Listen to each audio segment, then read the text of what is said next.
Oh, no, Sorry, is that okay? it's okay. All right, sorry about that. Um, and then the last talk I wrote was in January of 2020. And it was called One Small Sliver of Hope. And it was about how we could get shit back on track. How we it's basically like, okay, folks, like the clock is ticking. We are screwed. We have there's like one small little sliver left. One small little sliver. It's like that, like in the movies where like somebody manages to, like the garage door is coming down and somebody manages to just squeeze through at the last minute. But if we all agree that we want to like fix what's going on with society, then we have like an opportunity to do it. But this agreement needs to come almost immediately. And then COVID happened. So I got to give that talk once. And since then I've watched people get even worse. And not feeling too hopeful these days, Rusty. Really? Yeah. Yeah. So this is just how I pep people up. So since then, I stopped writing talks because I decided, I don't have anything to tell people. But I've been going around like talking to schools and stuff, or not talking to schools, but like doing these things at schools, mostly so I can hear what students what questions students have. It's like, like a listening tour. Which, old white men generally do after they've done something really bad. They go on a listening tour because their PR people told them to. I just, hopefully skipped the doing something really bad part and just went on the listening tour. Because I'm super curious. Like if you're like in your early 20s right now and you're in school and you're embarking on this career, like, what are you thinking about? I don't know. That's great. So you guys, any questions you have, just go ahead and put up your digital hands, or you can add it to the chat, whatever you're comfortable with. But I'll go ahead and start with a question, since we're talking about education, a design education. What other parts of a college education besides design classes are important for students to understand?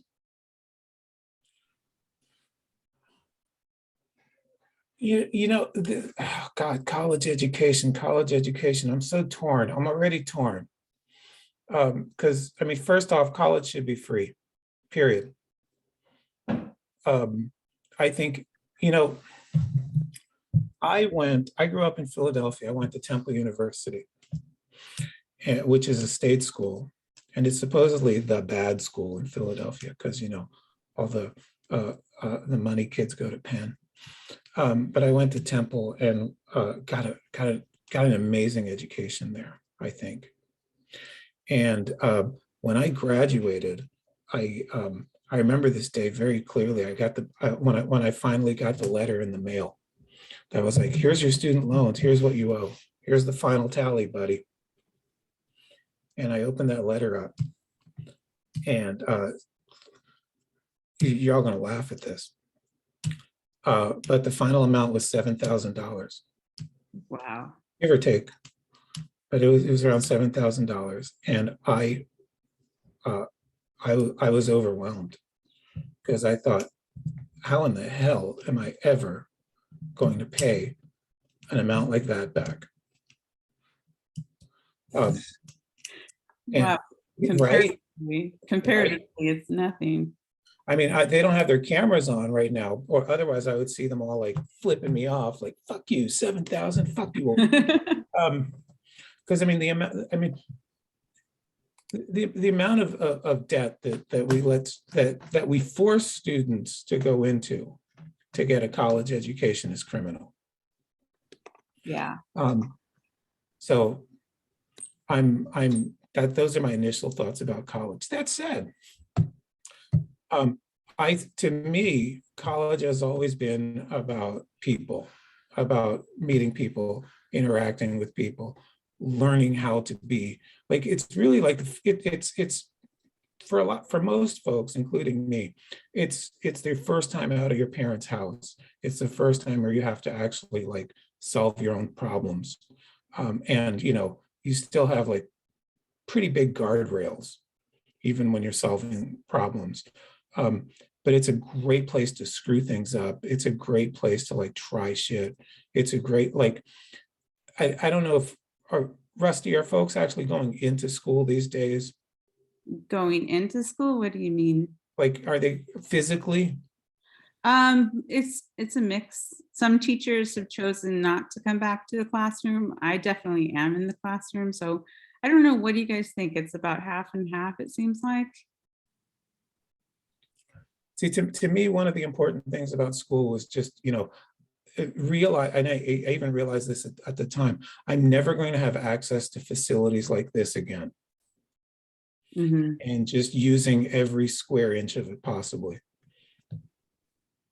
Yeah. We've got a question in the, Raphael, I'll get to you in a second. We've got a question from Helena. What was some of the best advice someone ever gave you regarding graphic design? Don't go into it. Yeah. Oh my God. Oh boy, the best advice somebody ever gave me regarding graphic design: don't work for assholes. Good. I mean, look, you're going around this thing once. You get to do this once, and live. Throughout your career, you're going to have amazing opportunities to work with incredibly vile people. I hope that you pass on every single one of them, because they will attempt to manipulate you in horrible, exploitative ways into working for them. And it's never, ever, ever worth your time. Even if you're being offered like a ton of money to do it, you're never going to get that time back. And all you do is like you get some money, and then you pick up a bunch of trauma from dealing with an asshole for this long. And the time is really the most precious commodity that you have. So beware of who you sell it to. Great. Raphael, you have a question. Hi. So I went on your website a while ago, actually, and I read up on this interesting article sort of regarding job hunting, sort of for most graphic designers. And I was just curious about what was your journey sort of post-college, after that? Like, was it a hard, sort of trek? Was it easygoing? How'd you manage with that? It was easy. I'm a white guy. That's fair. That is No, actually seriously. fair. No, look, the first design job I ever got, and I wouldn't. This was a million years ago, and it was at a desktop publishing shop attached to a cop. Like, this was before like everybody could do this shit. You like went to your local copy shop and you needed business cards, and all copy shops had like this desktop publishing department attached to them for a while. That was my first job. And when I applied for that job, I lied about every single skill that I was supposed to have, because I didn't know how to do any of that stuff. So I just lied. I said, I can do this. I can do this. I can do this. And, for years, I told that story about like, wow, look at me hustling. Look how awesome I was, just hustling my way into a job. What that story is really about is the person doing the hiring looked at me and said, that looks like what we think a designer looks like. So they gave me the job. a Black woman or a Latina woman with the skills could have walked into that same interview, actually have the skills, and they would have had a harder time getting the job. Yeah. Right. Thank you, Raphael. Another question from the chat from Kelsey. What other avenues should we keep our eyes out for when it comes to looking for positions and jobs that require a design degree, aside from looking up freelance in-house designer positions? See what your community needs. Like, right, like my friend Sid just got hired yesterday to be the lead, the lead of the digital team here in the city of San Francisco. So like all of all of the city sites, like when you log in and try to like get COVID appointments, or like, you know, find out like what are today's COVID rules that keep changing. How do I get this large piece of trash removed from my, like all of that city stuff. She's now in charge of all of that. And, you know, the communities that we live in need us and need our help so much more than any of those, you know, dipshit VC funded billionaires out there. And there's so much that we can improve about those communities that, you know, we'll be able to see what that improvement means. Just by going outside, just by, you know, talking to our neighbors, just by, you know, having somebody say, you know what, I got a COVID test appointment today and it was super easy. That's stuff that we can be helping with. And that's, it's not going to pay as well. It's not going to pay as well as like, you know, working for those dipshits at Facebook, but holy shit, it's so much better. All right. Jamie has a question going back to what you said about don't work for assholes. She's saying, how do we overcome those kinds of toxic people?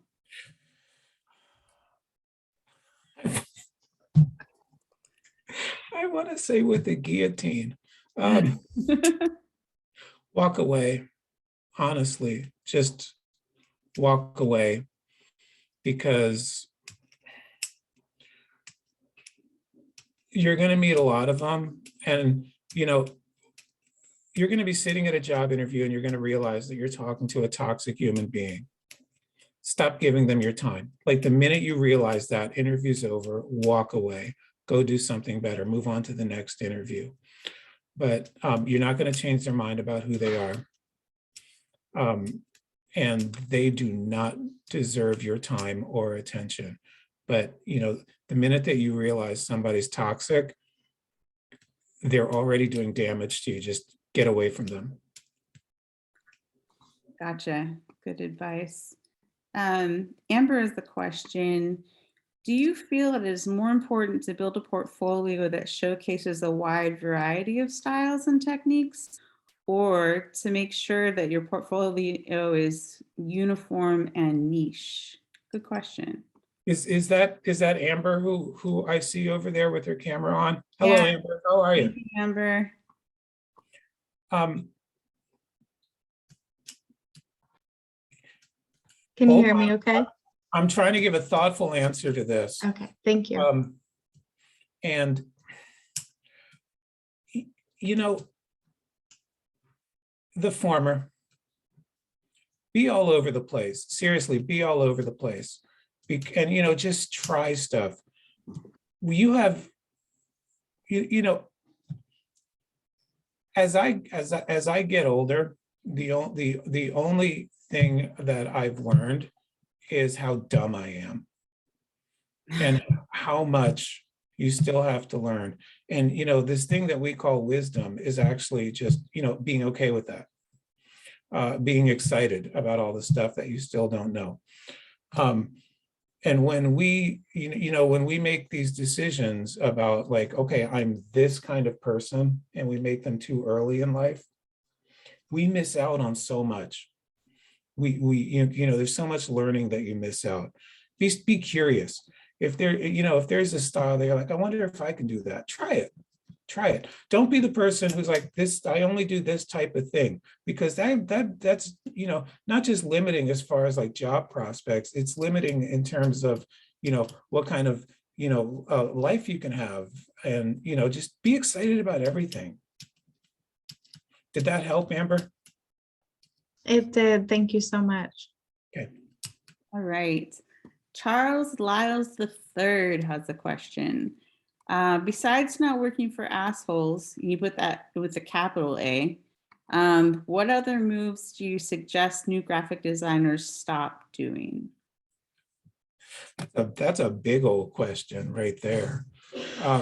Stop working for free. Stop. Oh, good Lord. Stop making NFTs. Just stop.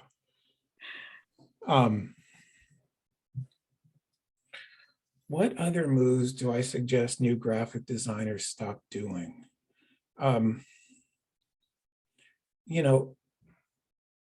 If you're new, you should stop trying to be perfect at stuff. Just make a mess. If you're new at this, make a mess. Make a big old mess. Try all sorts of things. Like what I was saying to Amber. If there's something new and scary, dive in, see what it's about. It may be for you, it may not. But stop. Don't let yourself get too polished in one specific thing too quickly. Be more curious than perfect. Yeah. And by the way, I have the same advice. That's the same advice I would give old graphic designers. Oh, good. Yeah, I've always felt like the jobs that are a little bit scary are some of the best jobs to take, because you're really going to learn something from them. Yeah. Yeah. Raphael has another question. Go ahead. So going back to that previous statement when you were mentioning that you would sort of lie about your experiences and whatnot, out of all your projects, or I suppose jobs, which one were you most underprepared for? Which one was I most? Oh, Jesus Lord, I blocked that out. I have blocked that out. Which one was I most underprepared for? I don't know. When you do this for as long as I have, the human mind has this incredible ability to just block out the horrible stuff. Do you like baseball, Raphael? I'm not really big into sports myself personally. Designers and there's hatred of team sports. Design is a team sport, by the way. Anyway, there's this saying about baseball players, like the best skill that a baseball player can have is a short memory, because you fail so often. And what you need to do the minute that you come up to bat or whatever, or the minute you take on a new project, see, I brought it back, is you need to forget the failures of the old project when you're up there. You need to learn the lesson, but forget the fact that you failed at it. That's great. Thank you. Is that cat, Raphael? Pardon? Is that your cat that you're using as an avatar? No, that was a screenshot from a video I watched recently. Someone gave their cat a perm. For real? That's like an actual cat perm or a wig? It might be a wig. I don't know. I saw the video and I thought it was really fun. So I screenshot it, and I've been using it for like the longest time.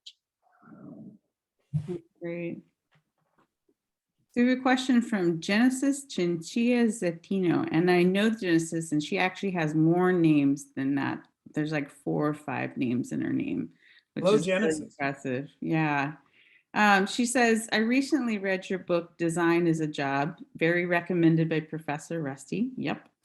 And it has helped me a lot in my current job experience. I just wanted to say thank you for it. How was your experience while writing this book? Horrible. Oh, no. Writing a book is hard, man. No, it's a pain in the ass. Like writing a book is, uh, you know, it's, okay, so what's in this? I've got a copy right here. There's 130 pages in this book. I wrote about 400 pages. Oh, wow. Right. So that was a lot of garbage that I was lucky enough to have an editor to take out. But she had to comb through 400 pages of garbage to find 127 pages of good stuff. And that's pretty good. That's honestly, that's pretty good. But it takes a while. It takes a while to do all that. It takes a while to write all that. And it takes, there were days when I would like write for hours and, come back the next day, read over what I had written the day before and delete it all. And, then there were days where, I would write like 3 sentences and they're still like my favorite 3 sentences in the book. But all of it counts. All of it counts because, the best way to do this is, and again, this is here's the best design advice I'll give you as well. It also goes for book writing. Don't sit down until you know what you're going to do. Never ever sit down until and think, well, if I just sit here, something will come to me. The way that I would write is, I'd go for walks. I'd, walk my dog. I'd, take out the trash. I'd, and if there's any authors here, authors have the cleanest bathrooms in the world because they are always cleaning their bathroom because because you start looking for little chores to do instead of writing. Some of you may be familiar with this, with design projects and stuff. All of a sudden you start volunteering to do things around the house. And, all of that stuff actually works because when you're busy doing other stuff, your mind is, frees up and, you don't have time and, the anxiety just kind of like falls asleep a little bit. And all of a sudden you're like figuring shit out. And like, there were moments when I was like, running back to the house to write down this sentence before I forgot it that popped into me while I was taking a walk. And it's not, inspiration because that's bullshit. It's a matter of, freeing yourself up and, tricking the anxiety into going to sleep so that, all the stuff that you actually know in your head can actually start connecting itself. Yeah, I think you could apply that to design in some ways too. Writing a book is a design problem. Yeah. You're figuring out like, okay, what are you trying to achieve? Who's the audience for it? What are the constraints? How, and what's my strategy? And boom, you got a book. Except that boom is actually really complicated. It takes a lot of time. Well, I'm really glad you did. Stephen has his hands up, but I'm going to do one more from the chat and then I'll get to you, Stephen. Kelsey has another question. Could you give instances that you experienced in life that pushed you to grow as a designer without sacrificing your soul to capitalism? I don't think I've sacrificed my soul to capitalism because I never put it on the table. Okay, so here's a story. So we had a client once, and they were a nice client. One of the underlings working for the client actually turned out to be, how the people who they're not in charge, but they're right below them, and they're trying to like show off a little bit for the boss, and they get to be the super aggressive types. So this dude sent me an email about something that he was demanding on a Friday afternoon. And then, so, you know, I did what I do with emails that I get on Friday afternoon, which is jack shit until Monday. Because so between Friday at 5 and Monday at 9 or whenever you start working, there are 0 work hours, 0. So dude texts me on Saturday and he's like, yo, did you see my email? And I'm like, what the hell? How did this guy get my text, my phone number? No. So I just left it go. By Monday, he was in a lather. So Monday I got to work. I went back to his original email. I looked at it. I replied to it. And then I get like this vicious reply. Like it's so unprofessional that it took you this long to reply to my email, blah, blah, blah. I'm going to talk to the boss about your unprofessionalism, blah, blah, blah. And I'm like, what's wrong with you? So I got on the phone with him and he's like, and I'm like, super nice. I'm like, dude, what's with this?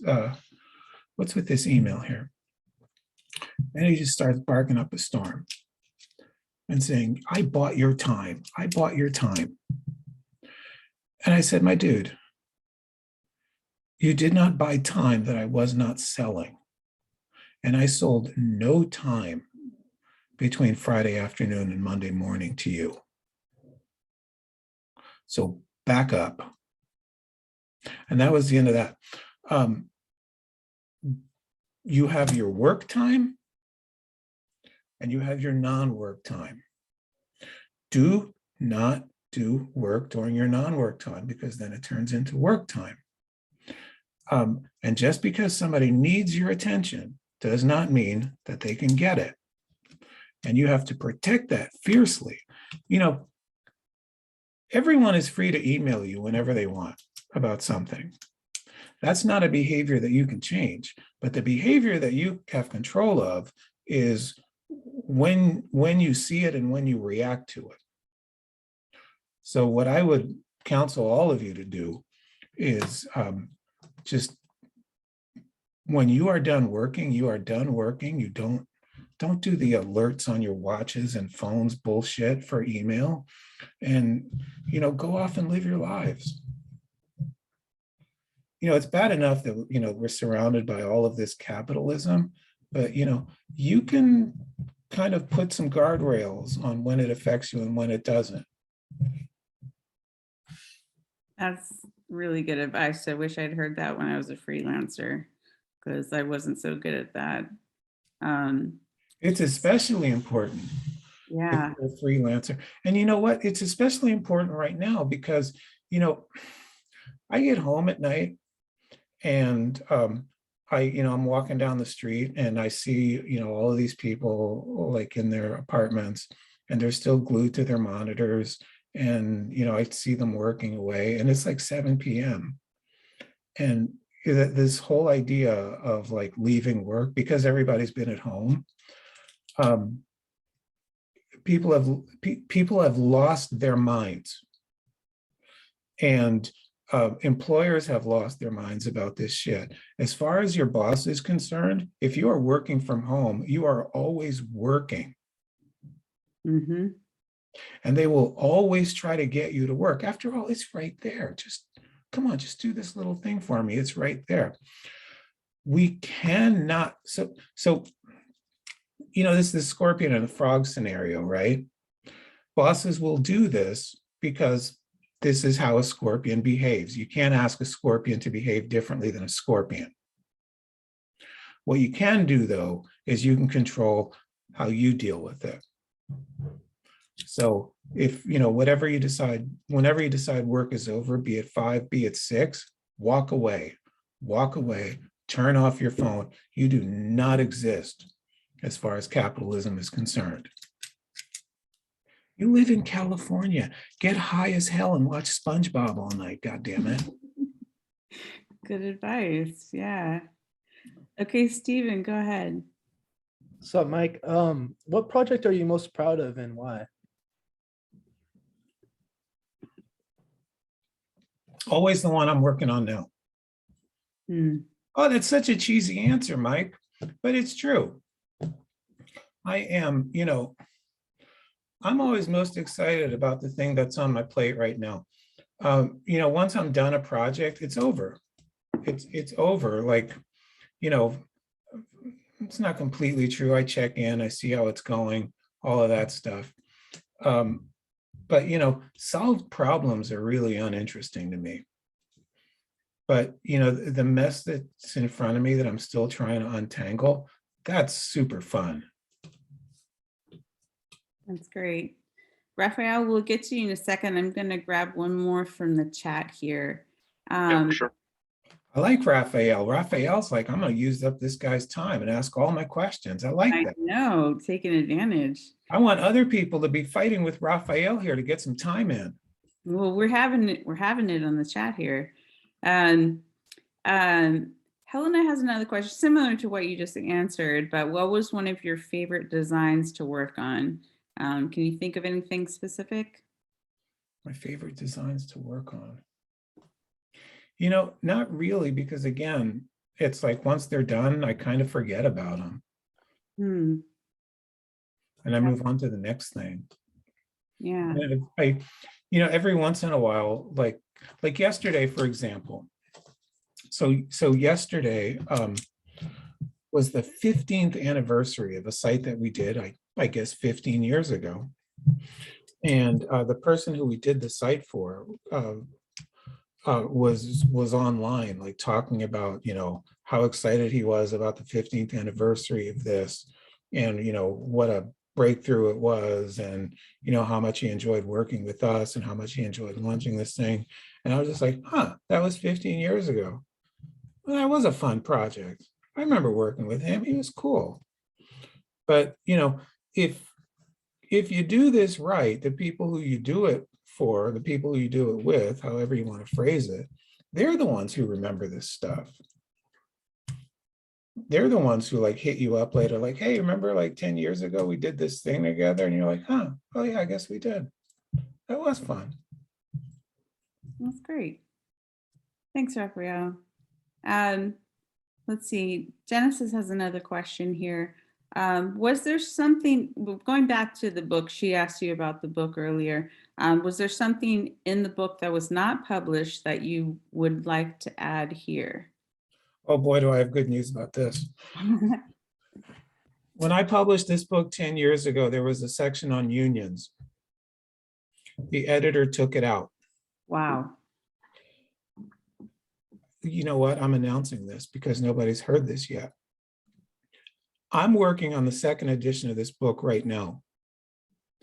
And the section about unions is going back in. I'm so happy to hear that. Yeah. That's great. We'll keep an eye out for that. Raphael, do you have another question, or is your hand just still up? Yeah, I have a question. This will be my last question. Sorry. Oh, sorry. Raphael, stop apologizing for asking questions. No, it's what we want. So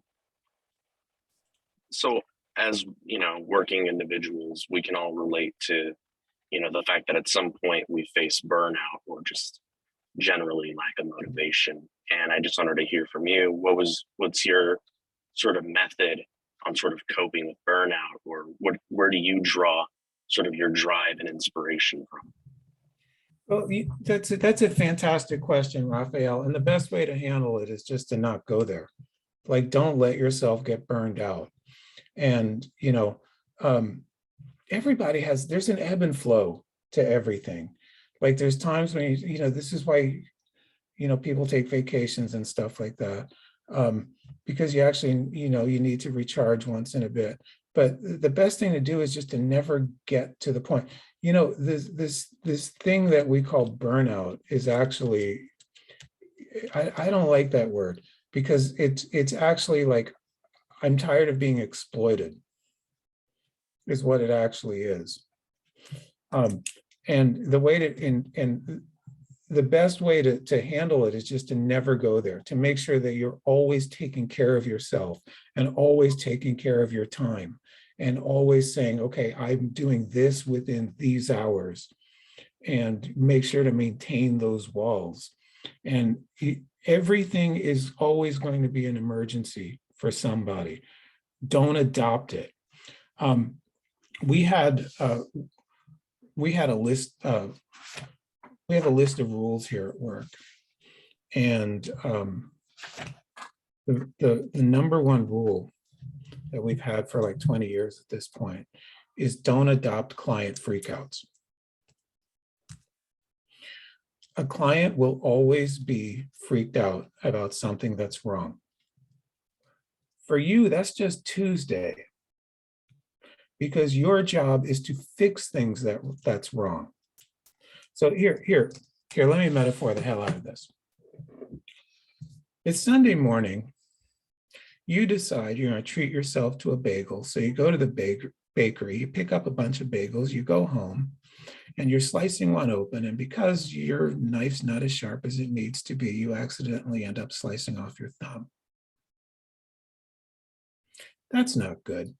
So you put your thumb in a Ziploc bag, you put a couple of ice cubes in it, and you run to the ER.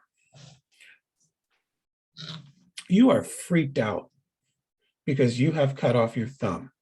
Now, I'm going to give you an option when you get to the ER. You can either go to a doctor who looks at your thumb and screams, or you can go to a doctor who looks at your thumb and goes, huh, bagels? Which doctor do you want, Raphael? I'd imagine the second option, assuming that this is probably a walk in the park for them. Yeah, it is, because this is what they do. They sew thumbs back on. That's why they're ER doctors. Think of yourself the same way. Clients come to you and they're holding their thumb in a Ziploc bag. They are freaking out. Their business is hemorrhaging money. Somebody else is beating them to something. They need to launch something, yesterday. And if they come to you and they're all freaked out. And the thing that happens with people when they're freaked out is they begin to feel better about freaking out if you start freaking out with them, because then their freak out seems more justified. So they'll be really happy if you freak out and agree to take on this insane weekend deadline. But that's not actually what that, but then, that's not helping you. And in the end, it can wait till, unlike a thumb, it can wait till Monday. So you need to be the designer who's like, yeah, this is doable. I'll take care of it on Tuesday. And I'll get it to you by end of day. But I need it now. I cannot do it now. I can do it on Tuesday. So practice, being the person who's goes to like your very patient place when somebody's freaking out at you. And that'll help with, keep that burnout over there. That's great. Marie Jacques de Leon, she's an instructor here, and she says, can you give students advice on how to overcome very stressful deadlines that working in an agency can do? How that can affect your mental health and confidence? In those situations, how would you work through it? Don't agree to them. Like, honestly, so a deadline, the way we've always worked is, we work on deadlines together. Like a project comes in and we figure out like, okay, when can we actually do this by? And we talk about it and we discuss it.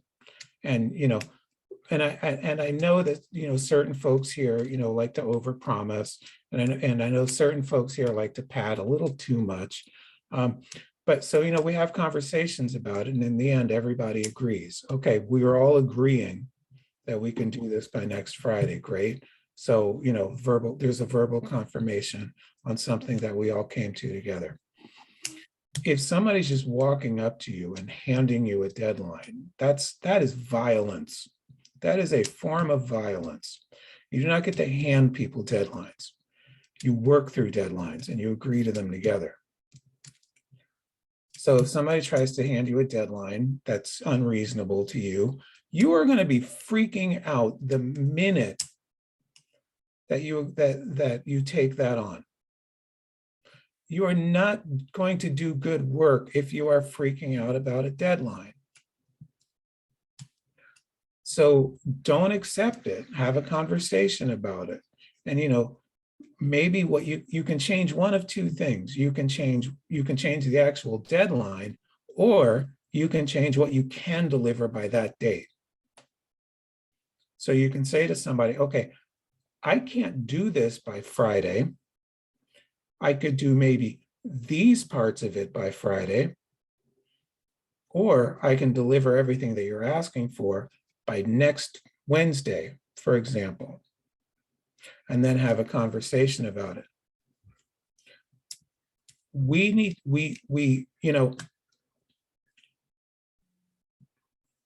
don't have to accept these things just because somebody, like, we're professionals, right? We are learning a professional skill set. Nobody knows how this skill set works better than us. And, most of the time we're going to be working with other people who have their own, particular skill sets. They're very different from ours and we value them. Can you imagine walking into like the accountant's office and telling them, like, I don't want you to use sevens anymore. I don't like sevens. I don't want to see any more sevens on the spreadsheets. That's insane. And yet, it seems to be okay for everybody to walk into a designer's office and say, I don't want to see that color anymore. It makes me feel icky. And we just accept that shit. And that's the thing that needs to change, the acceptance. We need to remember that we are actually the person who's in charge of this thing, whose butt is on the line if this thing fails, and who was brought in to solve a particular problem. You need to solve a problem to the best of your abilities, not the best of somebody else's abilities, the best of yours. So when you're tasked with solving something, you need to bring everything that you can to the table. And a lot of times that means throwing a couple no's at people. The two most important words in a designer's toolbox are no and why. So if somebody comes up to you and says, I need this done by next Tuesday, why? What's so important about next Tuesday? You'll learn a lot by asking a question like that. Could be that there's some immovable event happening next Tuesday. But ask why until you have clarification, until you actually know enough to solve the problem. Don't assume that the people handing you the problem know what it takes to solve it. Only you know that. You have a set of skills that they don't, most likely. So just because somebody walks up to you and says, this is something you should be able to do by next Tuesday, doesn't mean it's real. That means that that's something that they very much like to happen. But there's a lot of physics in design. And you can't fuck with physics. That's good. It's a good quote. Wow, we have a lot of questions in the chat. This is so great, and I'm so excited. From Charles Lyles III again, how do you feel about designers following trends? If you are against it, do you have any advice on finding your own style? Good question. I never really, the style thing always kind of throws me because I never really thought of myself as having a style, other than, being incredibly lazy and always looking for the simplest way to solve something. I guess that's a style. But you know the answer to this question, which is why you're asking it. How do you feel about following trends?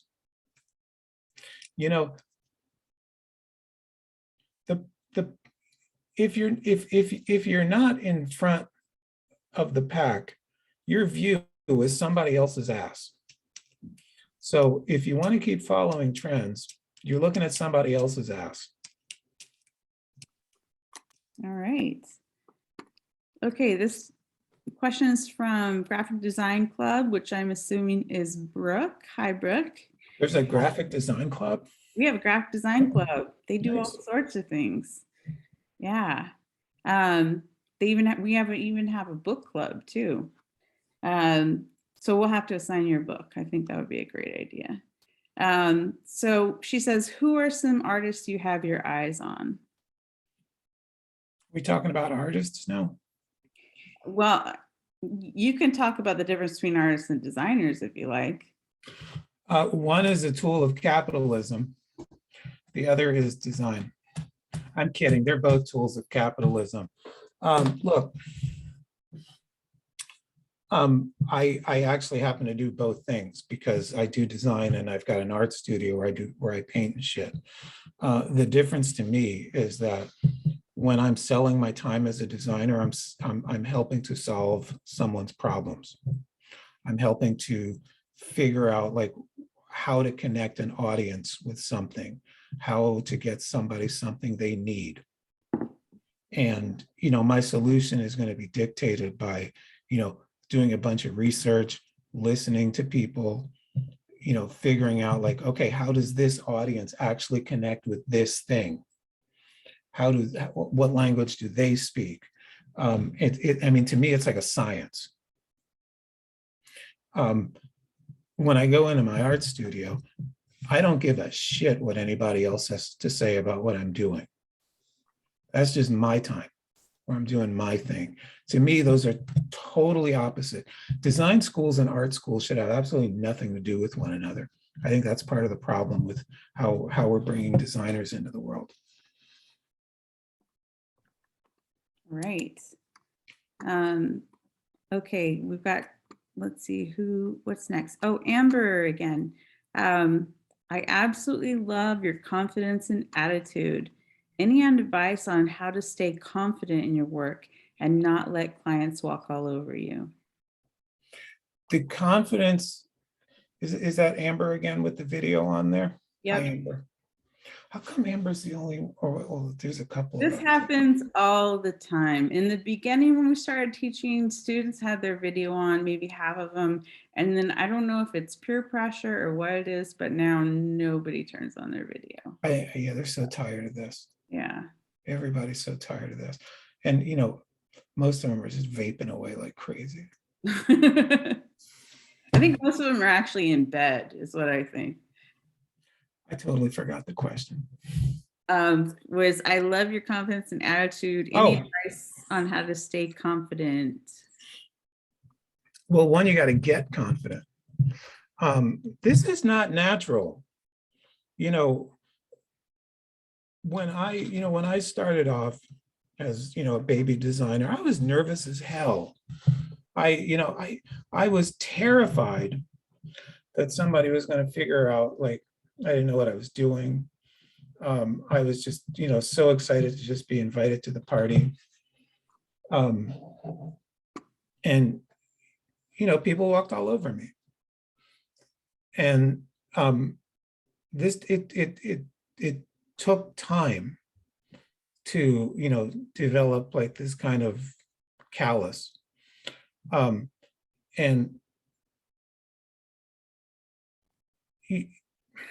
hold on. Brains don't work like they used to anymore. Here's the thing. Confidence is actually a favor that you're doing to your audience, not just to yourself, but to your audience. Let's go back to our doctor in the emergency room again. You've got the doctor who's freaking out along with you. And you've got the doctor who's like, oh, yeah, I've seen 4 of those today. Let's get in here. That's sort of like confidence or nonchalantness. Is that even nonchalance? Whatever. Right. Okay.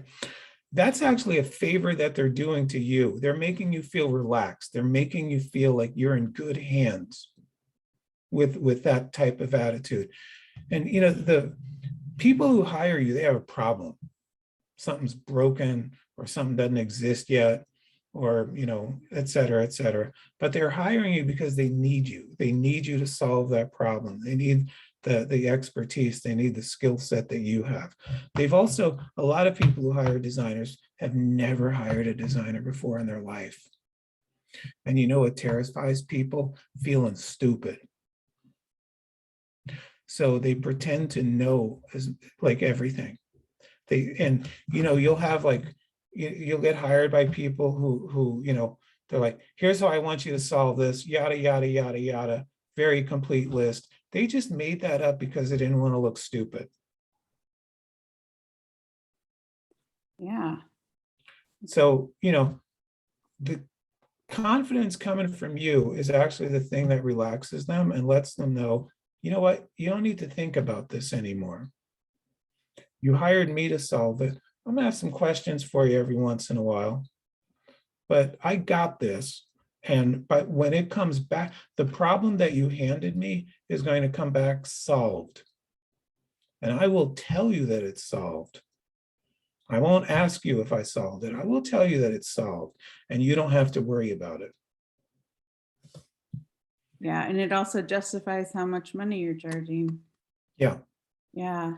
Okay, great. Just before we go to the next question, I want to encourage everyone to hang around to the end, because there's a Google form to take attendance in case you're expecting extra credit. So don't go away quite yet.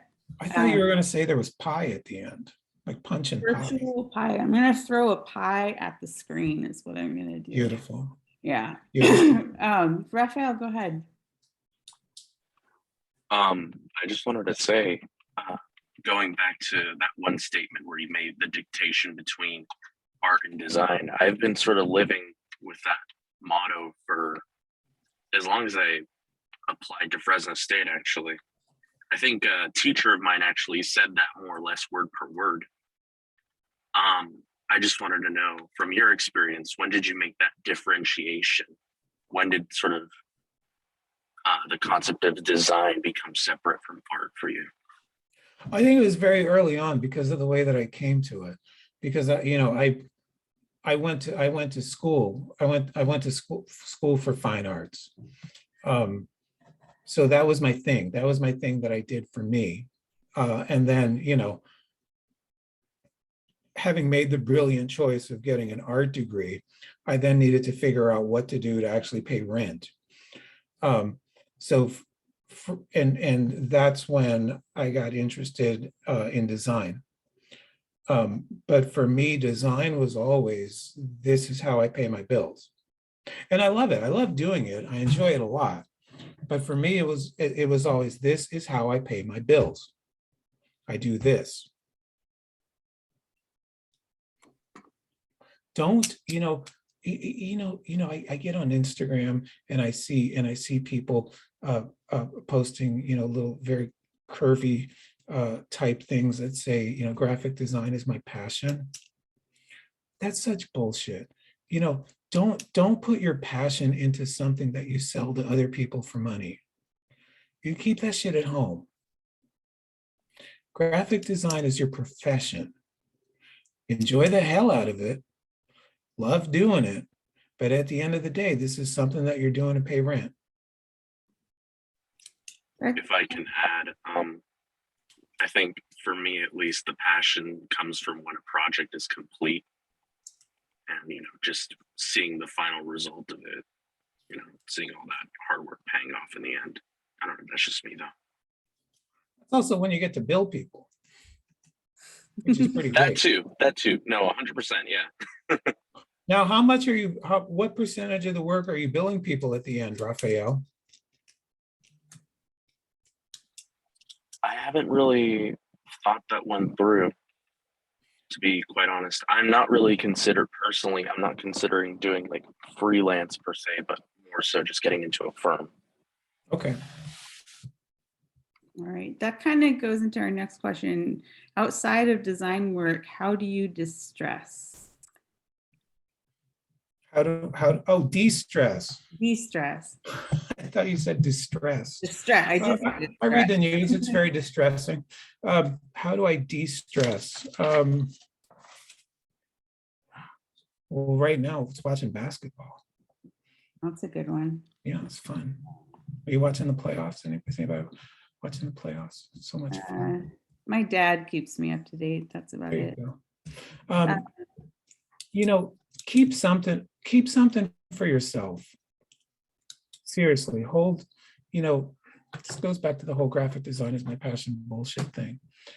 Have something that you hold back from other people that you keep just for yourself, something that's yours, something that, you know, you have control over, something that, you know, makes you happy. And, you know, that can be like, you know, the hour that you spend every day sitting by, you know, your favorite window, reading a book. That can be like, you know, your video gaming. That can be like, you know, laying in the backyard, getting high as hell. Honestly, have a thing that's yours. And never, ever, ever give that time away to anybody else. Like if my, you know, are you gonna get in trouble, Rusty, that I'm talking about getting high so much? No, it's legal, right? Yeah, exactly. So, you know, if you decide like, okay, every day, 8 o'clock, I go out in the backyard, I lay down, I get high as fuck. Make sure you do that every day. Make sure if that's the thing that keeps you like relaxed, never ever skip a day doing that. If your thing is swimming, like 4 times a week, I go, you know, you go swim laps. Make sure you do that 4 times a week. Like never, ever, ever give that time away to somebody else. And, you know, that gets harder and harder as you get older because, you know, you get kids and then, you know, once you have, but it's even if you have kids, that's important. Making sure that it's just harder to figure out how, but making sure that, you know, you take a little bit of time for yourself. And it's not just for your benefit, it's for the kids' benefit too. For the kids. Do it for the kids. Do it for the kids. Do it for the kids. Lock them in the basement for an hour a day for their own good. For their own good. No For their video own games. good. Yeah, I have a 7-year-old. That's good advice. We only have time for one more question. I'm sorry, Charles, we didn't get to your last one, but this is from Graphic Design Club again. Do you have any advice for someone who wants to do freelance work and establishing contracts with clients? There's a whole section in here about contracts. Yes, there is. Which I encourage you to read. Let's see, deal with clients that wants, wait. Do you have advice for someone else? I'm sorry, I'm reading the question again. Yeah. My memory's shit. You know, freelancing is hard. And what I would recommend to all of you, I'm sure that the program that you're in is excellent. I'm sure that you're learning amazing things about design, but this is true of any school that you might go to. No school can teach you how to actually work until you're at work. Yeah. No school can teach you how to be a professional until you're practicing your profession. No school can teach you how to be a worker until you're working. And even with the amazing design skills that you're picking up, you are going to get out there in the professional world and you are going to make some big mistakes. You are going to make some costly mistakes. I would encourage you all to make those mistakes on somebody else's dime, not yours. So my advice to students is when they leave school, go find a mentor. Go find like some design shop where somebody's been doing this job for 40 years and have them, you know, teach you all the stuff you couldn't learn in school. Go actually out into the world and learn, you know, like dealing with clients, how to actually meet deadlines, how to, you know, fix mistakes quickly, how to like deal with a press operator, all of that stuff. Find somebody else who's been doing this for a long, long time. Learn from them. They will tell you some amazing stories. They'll also tell you some really boring boomer stories. That's the price that you pay to learn. But go hang with that for a little bit. And don't go working at some fuck face Facebook type place, because then never work any place where you're afraid to tell your boss no. And your recently graduated college ass is not going to be able to tell Mark Zuckerberg no. Hmm. You're too riddled with debt and too inexperienced to pull a move like that. So go work at a place where you can actually, where you feel like you're more of an equal, or at least closer to being an equal with the people that you're working with, while also being able to learn a lot from them. Make all those mistakes on their dime. And then at some point, when you've made some contacts from working there and you've made some contacts in the industry, that's a fantastic time to be a freelancer if you're wired that way. But graduating from school and deciding to go into freelance is like jumping out of a very tall ship into very cold water without any sort of protection or safety gear. I do not advise it.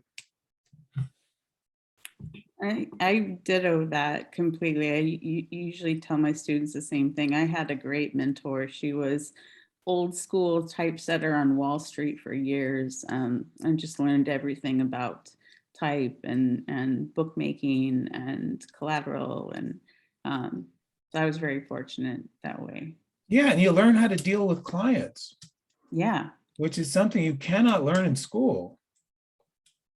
Luckily, we have a practicum course that I teach where we actually bring in clients, nonprofits, and we build websites for them. So in that course, students actually, and that's when you see it in students' face, like the shit gets real. Like they're actually having meetings and writing up design proposals and stuff like that. Yeah. So fortunately, some of our students get to do that. And that's that's a fantastic first step. But it's really play acting. Yeah. Because no skin's in the game quite yet. And it's great to have that experience, but boy, when you're out there in the real world and you've got some client breathing down your neck and it's 50% of the company's billable hours, if you screw this up, that shit's real. Yeah. It's scary. Wow. Well, we're a bit over time.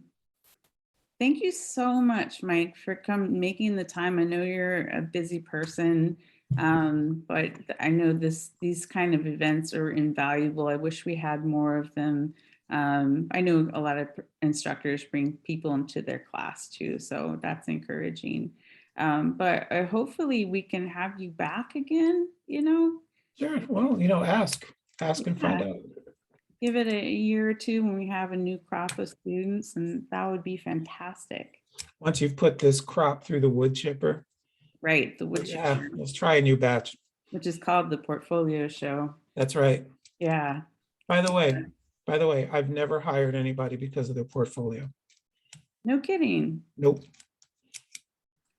So what I know they don't want to hear this. One last question. Can you give an example of somebody who really wowed you in an interview? Your portfolio gets you in the door. Your portfolio might get you an interview, but it does not get you the job.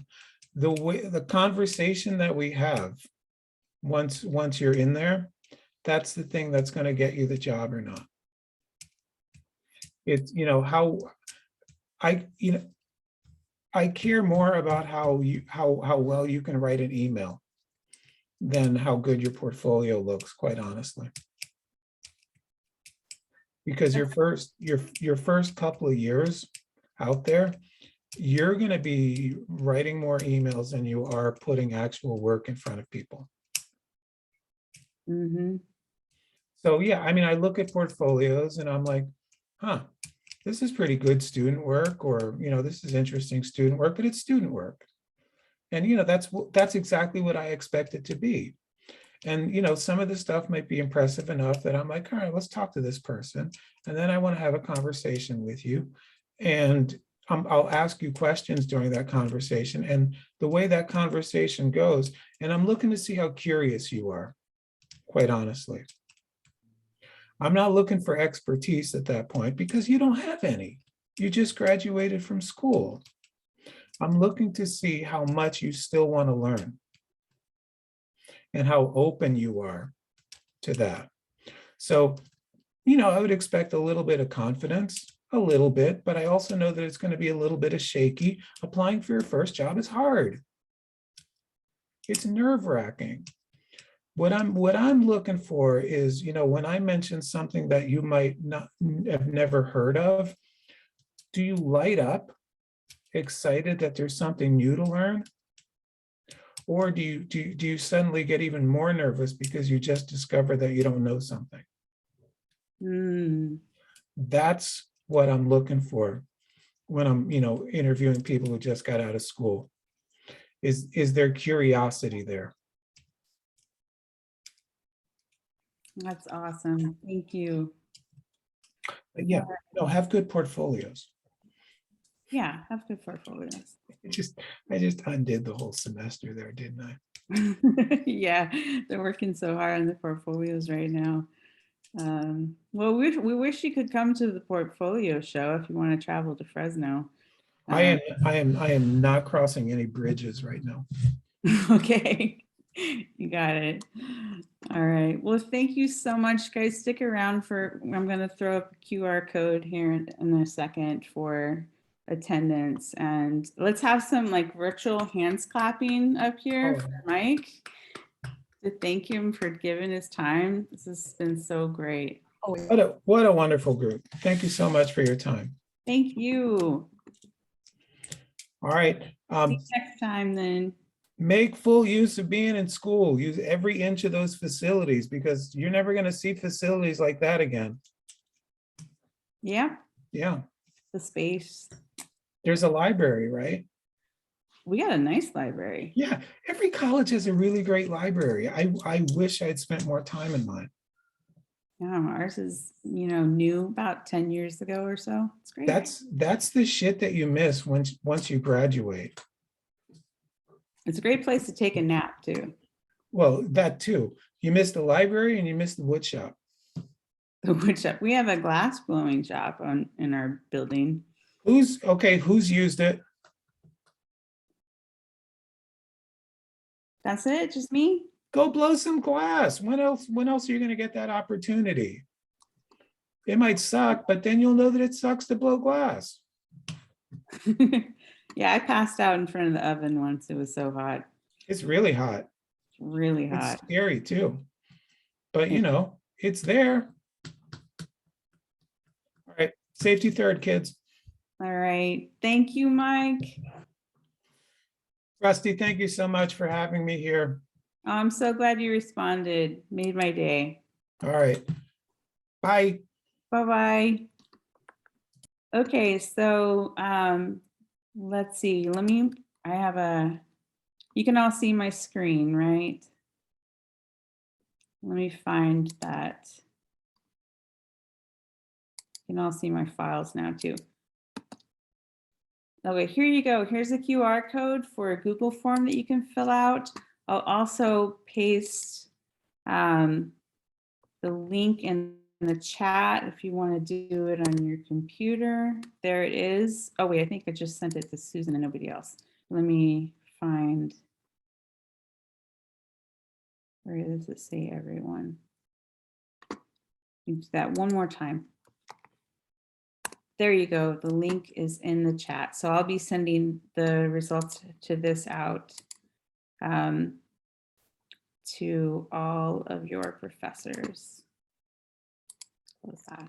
All right. Thank you guys so much for coming. I'm so glad we have such good turnout, and hopefully we can have more events like this in the future. So, I hope you got a lot out of this. He's a great speaker, And if you ever want more advice from him, he actually sells chunks of his time. If you go to his website, you can sign up for like an hour of his time personally. He charges a lot, but he also says that he'll give a discount for certain cases. So you could always make your case for that, you know, tell him you attended this, and you know, you never know. Couldn't hurt to ask. So thank you so much for coming, and we'll see you in class.